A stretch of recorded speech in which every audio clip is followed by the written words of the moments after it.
السلام علیکم، جی ہم اردو کے ساتھ میں ہوں سعدیہ خالد۔ ناظرین، آج ہم نے اپنے پروگرام میں دعوت دی ہے زرعی انجمن ہائے امداد باہمی کے سوشل ایکٹیوسٹ میاں آفتاب احمد صاحب کو۔ آئیے آج ان سے ملتے ہیں اور جانتے ہیں کسانوں کے معاملات اور ان سے جڑے تمام واقعات کے بارے میں۔ تو آئیے ان کو ویلکم کرتے ہیں۔ السلام علیکم سر۔ جی آداب، السلام علیکم۔ وعلیکم السلام۔ جی سر، کیسے ہیں آپ؟ اللہ کا شکر، الحمدللہ۔ سر، یہ کسانوں سے ریلیونٹ آج کل بہت زیادہ جو ہے وہ عوام میں بات اٹھ رہی ہے اور اس بارے میں بہت زیادہ سوشل ایشو بھی بنا ہوا ہے، گورنمنٹ کے ساتھ کانفلکٹ بھی ہو رہا ہے۔ تو کائنڈلی ذرا مجھے اس کی تھوڑی سی ڈیٹیلز اور مجھے اور میرے ناظرین کو دیجیے گا کہ یہ بیسک کانفلکٹ کیا ہے اور آپ کسانوں کے لیے کس طریقے سے کام کر رہے ہیں۔ جی، میں شکر گزار ہوں جی ایم اردو نیوز کا کہ آپ نے مجھے یہ موقع دیا۔ کسانوں کے حوالے سے بے شمار مسائل ہیں، مزدوروں کے بھی اور کسانوں کے بھی۔ ان کا احاطہ کسی ایک موقع پہ ممکن نہیں ہے گفتگو کرنا۔ یہاں جعلی پیسٹیسائڈز بک رہی ہیں، جعلی بیج ہیں، اور مطلب یہ کہ پورا ایٹماسفیئر جو ہے ہمارا پاکستان کا، یہ کسان دشمن ہے۔ ایکچولی ہم اپنے آپ کے دشمن ہیں، اپنے ملک کے اور اپنی ذات کے، اس پہ ہم نہیں سوچتے۔ میاں آفتاب احمد میرا نام ہے، جیسے کہ آپ نے فرمایا ہے، اور میں ایک ایکٹیوسٹ ہوں، کسانوں کے لیے مدت دراز سے کام کرتا آ رہا ہوں۔ چونکہ مجھے روٹین میں تو لوگ نہیں جانتے، میں مین میڈیا کا بندہ نہیں ہوں، تو میں اپنا ایک شعر سے اپنا تعارف کروں۔ جی ضرور، ایک شعر پیش کروں گا۔ ضرور۔ کہ تمہیں کیا خبر کہ میں کون ہوں، میرے قاتلوں ہی سے پوچھ لو، جنہیں حکم قتل ملا مگر جنہیں اجر قتل ملا نہیں۔ واہ۔ تو ہمارا ٹاپک ہے امداد باہمی۔ جی، اس کو انگریزی میں کوآپریٹو کہتے ہیں۔ تو rural agricultural cooperative thrift and credit societies, یہ ہمارا ٹاپک ہے۔ اردو میں اسے کہیں گے دیہی زرعی انجمن ہائے امداد باہمی کفایت شعاری و قرضہ۔ تو یہ ایک بنیادی طور پہ کارل مارکس کا یہ آئیڈیا تھا، اور اس سے پہلے بھی انسان کوآپریٹو رہے ہیں ہمیشہ۔ کوآپریٹو کے بغیر تو زندگی ہے ہی نہیں۔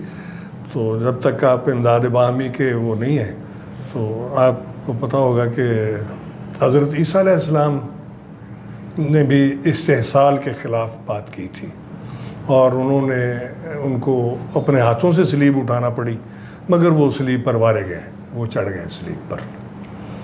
حضرت موسیٰ علیہ السلام کا پورا جو زمانہ ہے، جب وہ جنگلوں میں تھے اپنے قبائل کے ساتھ، تو کوآپریٹو پہ سارا وہ تھا سلسلہ۔ سو دی کوآپریٹو سوسائٹیز فار ایگریکلچرسٹس، کسانوں کے لیے، یہ انٹروڈیوس ہوا 1904 میں بر صغیر میں۔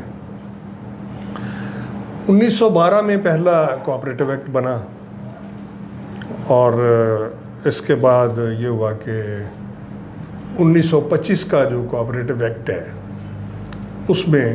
اس کے تحت یہ کوآپریٹو ساری ورک کر رہی ہیں آج تک۔ تو idea behind launching cooperative movement in subcontinent by the British government was to save the poor small farmers from the clutches of cruel money lenders, یعنی چھوٹے کسانوں کو ظالمانہ ساہوکارہ سودی نظام سے نجات دلانا مقصود تھا۔ اور اس کے تحت یہ تھا کہ دیہات میں یہ ایگریکلچرل کوآپریٹو سوسائٹیز بنائی جائیں، اور وہ ان کو سمال لونز دیے جائیں، چھوٹے چھوٹے قرضے ششماہی بنیادوں پہ، اور وہ جب 6 مہینے کے بعد ان کی جب ایک کراپ پک جائے، فصل پک جائے، تو وہ قرضہ سوسائٹی کو واپس کر دیں، اور وہ کوآپریٹو ڈپارٹمنٹ کو اور کوآپریٹو بینک کو پیسے واپس چلے جائیں گے، اور دیر آفٹر ان کو اگلی ششمائی کے لیے نیا قرضہ جاری کیا جائے گا. تو یہ بڑا ایک انقلاب اس سے برپا ہو سکتا تھا. دنیا میں بڑے انقلابات بھی ہیں اور زوال بھی ہیں، مگر ہمارے لیے بدنصیبی یہ ہے ہماری کہ یہ ہمارے زوال کا باعث بنا. پاکستان میں کوآپریٹو ایکٹ 1925 کے تحت مور اور لیس 80,000 ایگریکلچرل کوآپریٹو سوسائٹیز رجسٹرڈ ہوئیں انڈر کوآپریٹو ایکٹ 1925، اور اللہ ماشاء اللہ یہ 80,000 سوسائٹیاں جو ہیں وہ جعلی ہیں. سر میں یہاں آپ سے سوال کرنا چاہوں گی کہ کوآپریٹو جو سوسائٹیز ہوتی ہیں یہ گورنمنٹ کے تحت ہوتی ہیں یا پرائیویٹ ہوتی ہیں، اور اگر یہ گورنمنٹ کے تحت ہوتی ہیں تو یہ کس طریقے سے کسانوں کو سہولیات فراہم کرتی ہیں، ان کو فیسیلیٹیٹ کرتی ہیں؟ جی میں وہ آپ کی خدمت میں عرض کروں کہ یہ گورنمنٹ آف پاکستان کے ماتحت ایک ادارہ ہے کوآپریٹو ڈپارٹمنٹ، اور اس میں ہر صوبے میں ایک رجسٹرار کوآپریٹو سوسائٹیز ہوتا ہے، رجسٹرار، اور اس کے بعد اس کے ڈویژنل ڈپٹی رجسٹرار ہوتے ہیں، پھر ضلع میں سرکل رجسٹرار ہوتے ہیں، اور تحصیل لیول پہ اسسٹنٹ رجسٹرار کوآپریٹو سوسائٹیز ہوتا ہے، اور ہر تحصیل میں ایک کوآپریٹو بینک ہوتا ہے.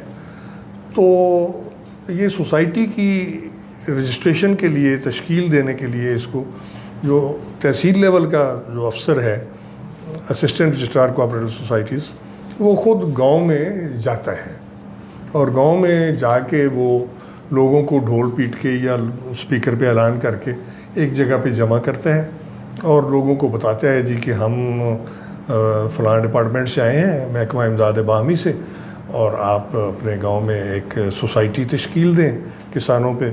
اور چھوٹے کسان کی تعریف یہ ہے کہ وہ 12.5 ایکڑ سے کم اراضی کا مالک ہوگا. Sir sorry to cut you, کیا آج تک بینیفٹ ہوا ہے ان سوسائٹی سے کسی کسان کو یا کسانوں کے گروہ کو؟ ہرگز نہیں ہوا. اس نے جو پاکستان میں انقلاب آ سکتا تھا اس کو انہوں نے نقصان پہنچایا ہے. ان ادر ورڈس چونکہ سوسائٹیاں انہوں نے جعلی بنا لیں. اب میں ذرا آپ کو بتاؤں کہ جو سوسائٹی جو ہے اس کے لیے یہ ضروری ہے کہ اس میں کم از کم 10 افراد ہوں گے تو سوسائٹی تشکیل پائے گی. اوکے. اور زیادہ سے زیادہ 50 بھی ہو سکتے ہیں، 100 بھی ہو سکتے ہیں. ایک گاؤں میں 2 سوسائٹیاں بھی ہو سکتی ہیں، 3 بھی ہو سکتی ہیں. اور کسانوں کو جو قرضہ دیا گیا وہ تھا 2,000 روپے فی ایکڑ کی شرح سے. تو اس میں 12.5 ایکڑ سے بڑا کسان اس میں شامل نہیں ہو سکتا. اچھا اب 2,000 روپے فی ایکڑ کی شرح سے اگر قرضہ دیا جا رہا ہے تو اس کا مطلب یہ ہے کہ میکسیمم جو کریڈٹ لمٹ ہے ایک بندے کی وہ بنتی ہے 25,000 روپے. جو 8 ایکڑ کا مالک ہوگا اس کو 16 ہوگی، 5 ایکڑ والے کی 10,000 ہوگی. تو یہ قرضہ دینا ہے. اچھا، تو میں یہ عرض کر رہا تھا کہ وہ اسسٹنٹ رجسٹرار صاحب خود گاؤں میں جاتے ہیں، لوگوں کو جمع کرتے ہیں، اور ادھر لوگ جمع ہوتے ہیں اور لوگوں کو وہ لیکچر دیتے ہیں جی کہ ہم فلاں ڈپارٹمنٹ سے آئے ہیں تو ہم آپ کی سوسائٹی رجسٹرڈ کریں گے اور آپ کو کوآپریٹو بینک سے قرضہ دیا جائے گا ششماہی بنیادوں پہ. جب آپ کی فصل پک جائے گی تو آپ واپس کر دیں گے. تو اس میں یہ ہوا کہ لوگ جو بیٹھے ہوئے ہیں انہوں نے بتایا، ایک بندہ اٹھا کہ اس نے کہا جی کہ میرا نام انور ہے اور میرے باپ کا نام عمر الدین ہے اور میں اس گاؤں کا رہنے والا ہوں اور میری 10 ایکڑ زمین ہے. اب اسسٹنٹ رجسٹرار صاحب نے سارے گاؤں والوں سے پوچھا کہ یہ آپ انور ولد عمر الدین کو جانتے ہیں اور جو یہ دعویٰ کر رہا ہے کہ یہ 10 ایکڑ کا مالک ہے اس کی آپ. تو گاؤں کے لوگ کہتے ہیں جی ہم تو جدی پشتی یہاں کے رہنے والے ہیں، نسلوں سے ایک دوسرے کو جانتے ہیں، یہ واقعی انور ولد عمر الدین ہے اور اس کی 10 ایکڑ زمین ہے. اچھا، پھر دوسرا محمد شریف آ جاتا ہے، پھر الطاف آ جاتا ہے، پھر معراج دین آ جاتا ہے، پھر چراغ دین آ جاتا ہے. وہ سب لوگ اعلان کرتے ہیں کہ میری اتنی زمین ہے، اس کا نام لکھا جاتا ہے اور سارے گاؤں سے تصدیق کرنے کے بعد ٹھیک ہے جی. اس کے بعد وہ یہ پروسیس کرنے کے بعد وہ اپنے دفتر میں واپس آ جاتے ہیں دفتر میں واپس آ کے وہ علاقے کا جو ریونیو افسر ہوتا ہے تحصیلدار اس کو چٹھی لکھتا ہے کہ جی میں فلاں گاؤں میں گیا تھا تو یہ ریکارڈ میں لایا ہوں، تو آپ اس کی سرکاری ریکارڈ سے تصدیق کریں whether they really own agriculture land or not. حالانکہ وہ گاؤں سے تصدیق کر کے آیا. پھر وہ جو تحصیلدار صاحب ہیں وہ پٹواری کو لکھتے ہیں کہ جی آپ اپنے حلقے کے ریکارڈ سے تصدیق کریں. تو ایک کتاب ہوتی ہے اسے کہتے ہیں جمع بندی، پٹواری کے پاس ہوتی ہے، اس میں ایک ایک انچ زمین کی ملکیت کا اور پورا ریکارڈ ہوتا ہے. تو وہ جو پٹواری صاحب ہیں انہوں نے اپنی کتاب سے تصدیق کیا کہ جی یہ فلاں فلاں جو لوگ ہیں ان کی مربع نمبر فلاں کا خسرہ نمبر فلاں فلاں ان ایک ایک بندے کی ملکیت ہے. ٹھیک ہے جی، اور یہ واقعی مالک ہیں. اس سے تصدیق لینے کے بعد اس سوسائٹی کی رجسٹریشن ہوئی. سوسائٹی کی رجسٹریشن کے بعد پھر ان کو قرضہ دیا گیا. ہاں، اس کی ایک سوسائٹی کی ایک ایگزیکٹو باڈی بنی، اس کا انتخاب کیا گیا. ان میں ایک بندہ پریزیڈنٹ، ایک وائس پریزیڈنٹ، ایک ٹریجرر، ایک سیکریٹری اور 2 ممبر ایگزیکٹو کمیٹی اس کے بنائے گئے. ٹھیک ہے جی، انتخاب کر کے پھر ان کا جو ہے ریزولوشن آف ڈیمانڈ پاس ہوا کہ جی ٹوٹل ایکڑ جتنی ہے اور ہمیں ٹوٹل اتنے لاکھ اتنے ہزار روپیہ سوسائٹی کو ملنا چاہیے. ہو گیا، قرضہ تقسیم ہو گیا. اس کے بعد یہ لازمی ہے ایک شرط کہ جب سوسائٹی رجسٹرڈ ہو جائے گی تو قرضہ دینے کے بعد ونس ان 60 days اسسٹنٹ رجسٹرار صاحب گاؤں میں جائیں گے، سوسائٹی کا اجلاس بلایا جائے گا اور ایک ایک بندے کی حاضری لگے گی اس میں وہ، اور ان سے پوچھا جائے گا کہ آپ کو کتنے پیسے ملے ہیں. اب یہ ہوا کہ پہلے اجلاس میں اسسٹنٹ رجسٹرار صاحب گاؤں میں گئے، لوگوں کو جمع کیا، ایک ایک بندے کی حاضری لگائی، ان سے پوچھا کہ آپ کو کتنے کتنے پیسے ملے. اور اس کا جو کریکٹر ہے وہ فارمر فرینڈلی ہوگا، افسر بن کے نہیں جائے گا، تاکہ ہر بندہ چھوٹا بڑا اس کے ساتھ آرام سے بات کرے. اب اس میں کیا نام ہے، ایک بندہ محمد بشیر جو ہے وہ غیر حاضر تھا، وہ اجلاس میں نہیں تھا. تو اب اسسٹنٹ رجسٹرار صاحب، ان کے انسپیکٹر صاحب، ان کے سپروائزر اور 20-25 لوگ جتنے باقی تھے سوسائٹی کے ممبرس، وہ سارے اس کے ساتھ اٹھ کے گئے ہیں اس کے محمد بشیر کے گھر پہ گئے ہیں. اس کا دروازہ ناک کرنا ہے. یہ میں ایکٹ کی، قانون کی بات بتا رہا ہوں آپ کو. اور اس کا دروازہ ناک کیا اور اندر سے سکینہ نکلی، محمد بشیر کی بیوی. تو اس نے کہا جی کہ وہ بشیر کی خالہ 82 چک میں رہتی تھی، وہ فوت ہو گئی ہے، تو بشیر ادھر گیا ہے ان کے جنازے کے لیے، اس لیے نہیں آیا، مگر ہمیں اتنے ہزار اتنے 100 روپیہ مل چکا ہے. اچھا. تو اس کو پھر پابند کیا جاتا ہے کہ اگلے اجلاس میں وہ ضرور حاضر ہوگا. اس طرح سے تصدیق کی جاتی ہے کہ ایک ایک بندے کو پیسے پہنچ گئے ہیں. ٹھیک ہے سر، کیا چھوٹے کسانوں کے لیے جتنی آپ نے ایک یہ پروسیس پراپر پروسیس بتایا ہے، چھوٹے کسانوں کے لیے ایک پراپر پروسیس کو تو فالو کیا جاتا ہے، لیکن جو بڑا کسان ہے کیا وہ بھی، ان کے لیے بھی اسی طرح کے پروسیس کو فالو کیا جاتا ہے؟ جو جہاں بھی قرضہ دیا جاتا ہے تو فالو کے بغیر، قانون کے بغیر تو نہیں دیا جاتا. تو جو گھپلا ہونا ہے وہ قانون جو جس نے نافذ کرنا ہے، وہ جو کاغذات کو چیک کر رہا ہے، جس کی ذمہ داری ہے، وہ آنیسٹ نہیں ہے تو بس ٹھیک ہے پھر. اور پاکستان میں یہی ہو رہا ہے. سر، کسانوں کی موجودہ صورتحال کے حوالے سے اگر بات کریں، since you are the representative of them, تو میں آپ سے یہ پوچھنا چاہوں گی کہ آج کل جو کسان اپنے مطالبات کے لیے وفاق اور صوبائی حکومتوں کے سامنے برسر پیکار ہیں اور وہ مطالبات کر رہے ہیں کہ ہمارے مطالبات پورے کیے جائیں، تو وہ آخر وہ کون سے مطالبات ہیں کسانوں کے کہ جو پورے نہیں ہو رہے ہیں اور جن کے اوپر گورنمنٹ کو توجہ دینے کی ضرورت ہے؟ ہاں، وہ ایک تو جو فرٹیلائزر ہیں، پیسٹیسائڈز ہیں، جو پانی ہے، مین سورس جو ہے کاشت کرنے کا پانی، اور پھر جو بجلی کے بلز ہیں، یہ سارے مسائل ہیں. مگر ہمارا ٹاپک جو ہے پلیز وہ آج کوآپریٹو ہے. جی ٹھیک ہے. ٹھیک ہے نا جی.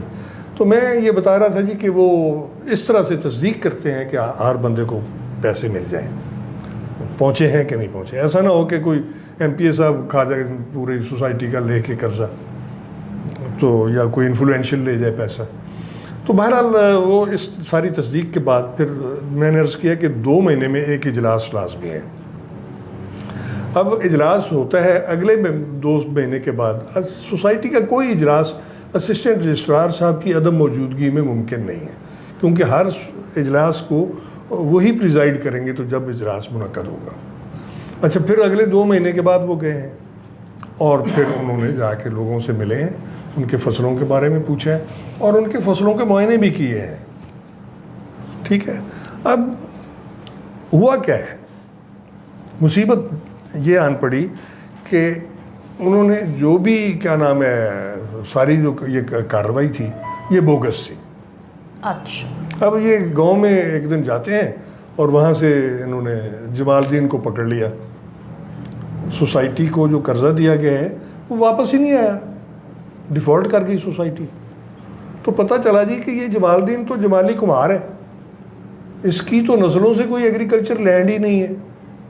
تو وہ جو اتنا لمبا پروسیس کیا گیا تھا, اتنی ڈبل ٹرپل ویریفیکیشن کی گئی تھی, وہ کیا تھی؟ وہ ہماری civil service academy of Pakistan جو ہے, جو ہمارے سی ایس پی افسر پیدا کرتی ہے, وہاں تربیت ہی فراڈ کی دی جاتی ہے. یہ جو رجسٹرار کوآپریٹو سوسائٹیز ہے یہ 19-20 گریڈ کا افسر ہوتا ہے, یہ کہیں ڈپٹی کمشنر رہ کے آیا ہے, کسی دوسرے ڈپارٹمنٹ میں ڈائریکٹر رہا ہوا ہے.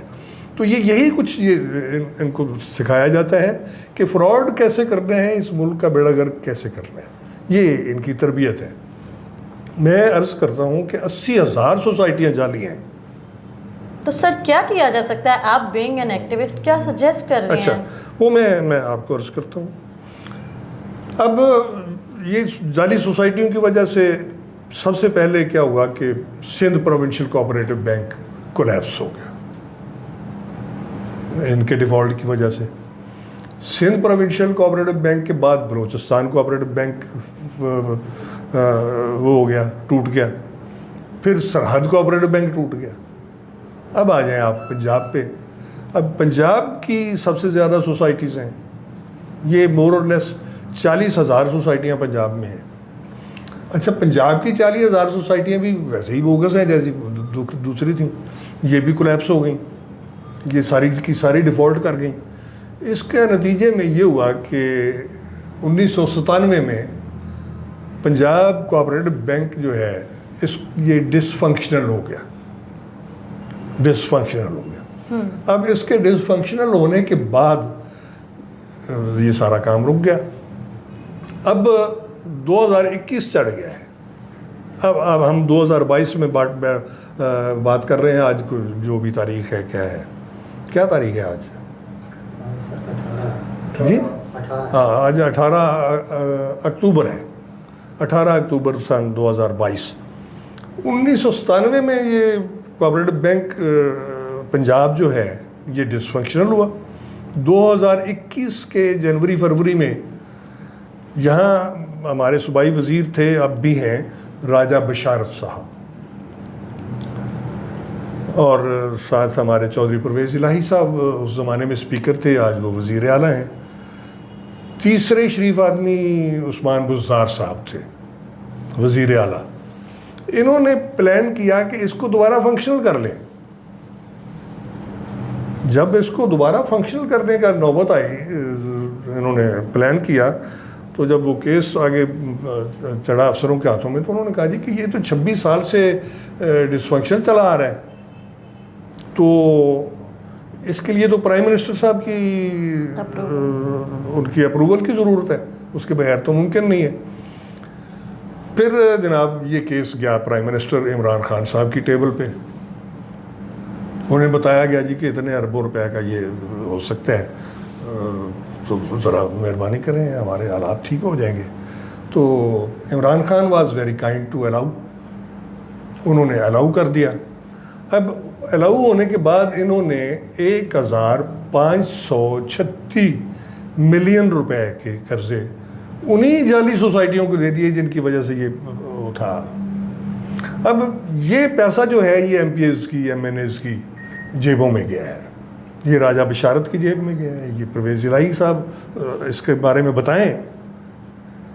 اور یہ جو عثمان بزدار ہیں وہ اگر بول سکتے ہیں تو بولے آ کے کہ یہ سوسائٹیاں جو ہیں یہ وہ جو دعویٰ کرتے ہیں کہ ہم نے 26,897 کسانوں کو پیسے دے دیے ہیں ششماہی کر سے.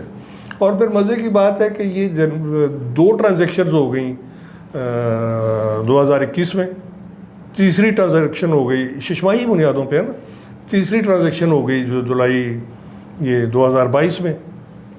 تو یہ 1,536 کو آپ 3 سے ضرب دیں, چوتھی بھی آنے والی ہے, تو یہ بنتا ہے 4,608 ملین روپے. ایکچولی وہ 1,536 ریوائیو ہو رہا ہے مگر یہ 3 ٹرانزیکشنز ہو چکی ہیں. پہلی ٹرانزیکشن میں ان کو 19 ملین کا لاس شو کیا ہے انہوں نے. ٹھیک ہے جی. اب میرا یہ کلیم ہے, میں دعویٰ کر رہا ہوں میں بینگ این ایکٹیوسٹ, کہ یہ جو 26,897 کسان ہیں وہ لا کے دکھائیں کہ انہوں نے کس کو پیسے دیے ہیں. اچھا ابھی اس کی میں اتھینٹسٹی کے لیے میں آپ کو سارا ریکارڈ دے سکتا ہوں, میں ایکٹیوسٹ ہوں. قصہ یہ ہے کہ ہمارے یہاں ایک پنجاب میں ڈپارٹمنٹ ہوتا ہے, اسے کہتے ہیں PERI, PERI, PERI. PERI means Punjab economic research institute. Back in 1986 PERI کی یہ ڈیوٹی لگائی گورنمنٹ آف پنجاب نے, پلاننگ اینڈ ڈیولپمنٹ نے پرٹیکولرلی ڈپارٹمنٹ ہے, کہ جناب یہ جو کسانوں کو ہم قرضے دے رہے ہیں یہ کسانوں تک پہنچ نہیں رہے, یہ شکوک و شبہات ہیں اس میں, تو پیری جو ہے اس کو انویسٹیگیٹ کرے. آپ ٹو یور سرپرائز پیری کی اس پہ کوئی 71 پیجز کی ٹوٹل 80 صفحے کی ایک رپورٹ ہے پبلشڈ, اس کا پبلیکیشن نمبر ہے 227.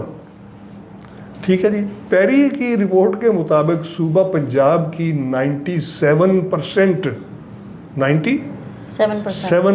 Agricultural cooperative thrift and credit societies are bogus.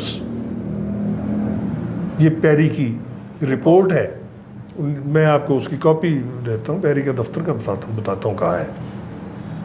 اچھا یہ تو پیری نے کہا 1986 میں, اس کے بعد بھی اس پہ کوئی ایکشن نہیں ہوا. اصل دیکھیں نا بات یہ ہے کہ ایک بیوروکریٹ ہے, اس کی ایک شان ہے, وہ ایک واچ ڈاگ ہے, اس کے اس سارے نظام کو چلانا ہے. واچ ڈاگ کا کیا مطلب ہوتا ہے؟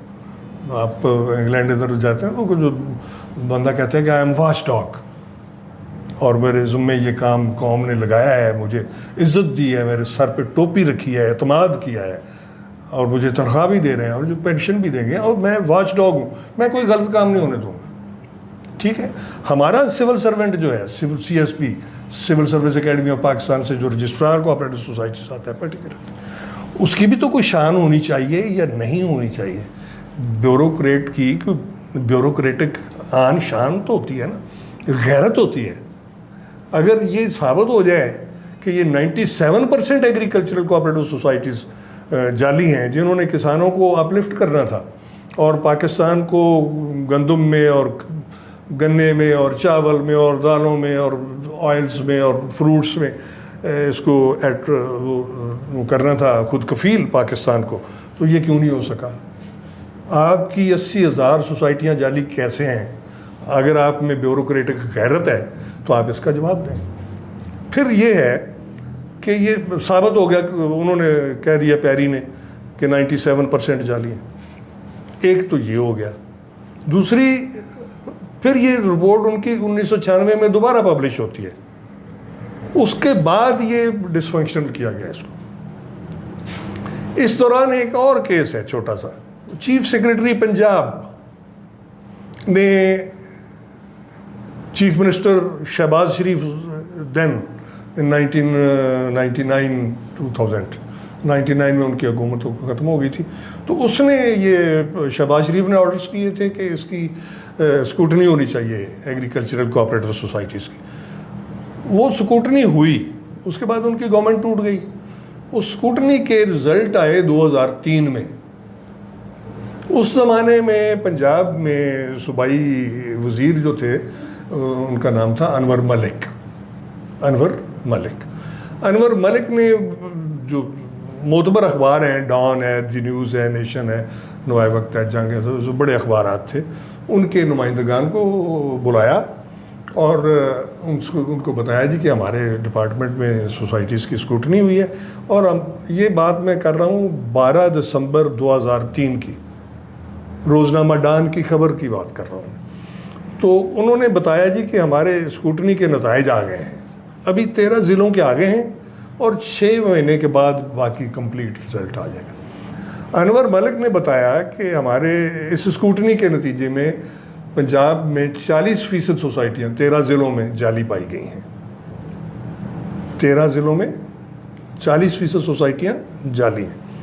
اگر کوئی مطلب یہ کہ آپ اندازہ کریں، اگر ایک ضلع میں اگر 1000 سوسائٹی جعلی ہے ٹوٹل، اس میں 40% ان کی بات مان لیں، 97% کو پیچھے رکھ دیں، سچ وہی ہے، مگر ان کی جو انہوں نے دھاندلی کر کے اسکروٹنی کروائی اور اس میں 40% جعلی ہوئی، تو 13 ضلعوں میں 40% کا مطلب ہے 5200 سوسائٹیاں تو جعلی ہو گئیں. سر آپ کیا کہتے ہیں؟ اچھا مجھے اجازت دیں، 5200 سوسائٹیوں کو کتنے ارب روپے کا قرضہ جاری ہوا؟ میں 18 اگست 1998 کی دی نیوز کی میں آپ کو رپورٹ دکھاتا ہوں. اس نے فرنٹ پیج سٹوری ہے، اس نے انہوں نے لکھا تھا کہ cooperatives consume ₹6 billion every year, Punjab cooperative, کہ یہ ہر سال 6 ارب روپے کا گھپلہ کر رہے ہیں. اتنی بڑی رپورٹ ہے وہ.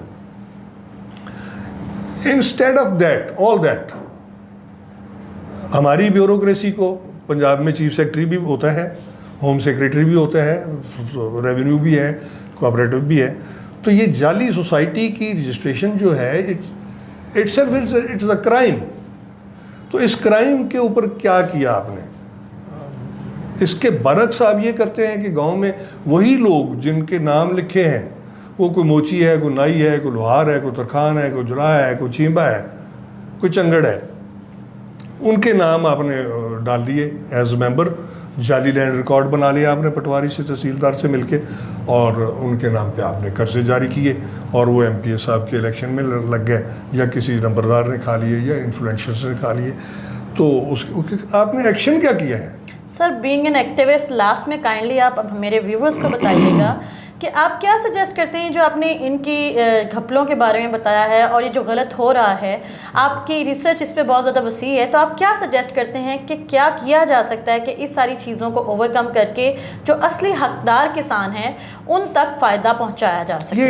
یہ پاکستان میں یہ ممکن نہیں ہے میری عزیزہ، میری بہن چھوٹی، میری بیٹی، یہ ممکن نہیں ہے. ہم ہاتھ جوڑ کے یہ کہتے ہیں کہ آپ کھا جو، اس میں ٹوٹل کوئی 170 ارب روپیہ کھایا گیا ہے. میں ہاتھ جوڑ کے کہتا ہوں کہ کھاؤ، عیش کرو، 1070 ارب کھا لو، 170 ارب کھا لو، جتنے مرضی کھا لو، مگر ہم جو چنگڑ ہیں، نائی بوچی ہیں، ہمیں گرفتار کر کے جیل میں تو نہ ڈالو، خدا کا واسطہ ہے، ہمیں تو کام کرنے دو. ہم مزدوری کریں گے تو تمہاری تنخواہیں نکل رہی ہیں نا اس سے.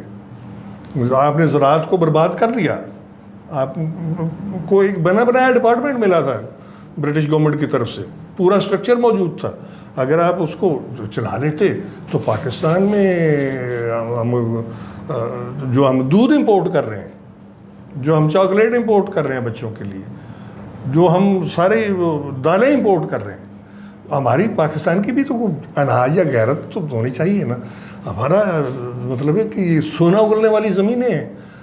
آپ ایک تو کسانوں کو قرضے دینے تھے، آپ نے وہ نہیں دیے، اور آپ نے وہ چنگڑوں موچیوں کے نام پہ وہ پیسے اپنی جیبوں میں ڈال لیے ہیں. آپ اتنے معتبر ہیں، آپ سی ایس پی ہیں، آپ کو کچھ تو خیال ہونا چاہیے نا. میں یہ نہیں کہتا کہ آپ کچھ شرم کریں. آپ کے صوبے میں 97% ایگریکلچرل کوآپریٹیوز جو ہیں بوگس ہیں، تو کون ذمہ دار ہے؟ اگر یہ کوئی مہذب معاشرہ ہوتا، مہذب ملک ہوتا، یہ کوریا میں ہوتا یا چائنا میں ہوتا، تو سارے پھانسی لگے ہوتے آج تک. انہوں نے الٹا یہ کسانوں کو یہ گرفتار کر کے جیلوں میں مار رہے ہیں لوگ، جو جیلوں میں مرے ہیں. میں آپ کو ننکانہ صاحب کے ساتھ ایک گاؤں ہے کوٹ بھٹیاں، وہاں کا شاہ محمد 70 سال کا بوڑھا، وہ مرا جیل میں تیسرے دن.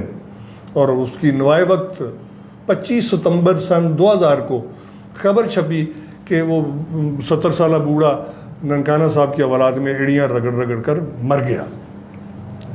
وہ مر گیا اور کئی مرے ہیں, لاکھوں لوگ جیلوں میں گئے ہیں, اب بھی ہوں گے, اور آپ مزے لے رہے ہیں.